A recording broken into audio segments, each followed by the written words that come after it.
Kamanda wa TAKUKURU mkoa wa Iringa Victor Swela amesema hayo wakati akizungumza na wakuu wa taasisi za serikali wanaotekeleza miradi mbalimbali kwa lengo la kukumbusha wajibu wa kusimamia matumizi sahihi ya fedha za miradi hiyo. Tunapoona viongozi wetu wanapokuja kwenye mbio za mwenge au kaguzi mbalimbali zinakuwa zinafanyika, kunakuwa bado kuna changamoto za udhaifu katika usimamizi wa utekelezaji wa miradi ya maendeleo, baadhi ya wadau wenye dhamana kutokuwajibika ipasavyo, au wadau kuweza kuathiri ubora wa miradi na kuongeza gharama zisizo za lazima na kupunguza manufaa yanayotarajiwa kwa wananchi.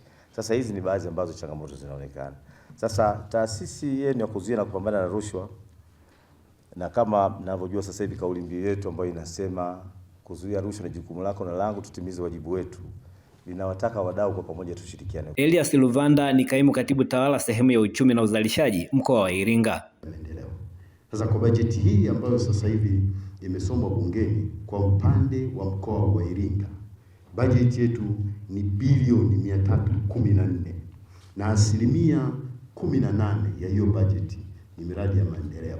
Kwa hiyo tunaweza tukaona kwamba eneo la miradi ya maendeleo linachukua fedha kiasi gani. Kwa upande wake mkuu wa mkoa wa Iringa Heri James anasema dhamira ya serikali ni kuona fedha zinazotolewa zinatumika kutekeleza miradi na kutoa tija iliyokusudiwa. Miradi yao ianze kwa wakati, ikamilike kwa wakati na itolewe huduma inayotarajiwa kwa ubora unaotakiwa. Hilo jambo la kwanza. Lakini jambo la pili, wanatamani CAG anapopita, mkaguzi wa ndani anapopita, mkaguzi wa nje anapopita, kamati za bunge zinapopita, zikute hiyo miradi haina kasoro zinazotokana na usimamizi, ufuatiliaji ama ubora unaozingatiwa katika miradi husika.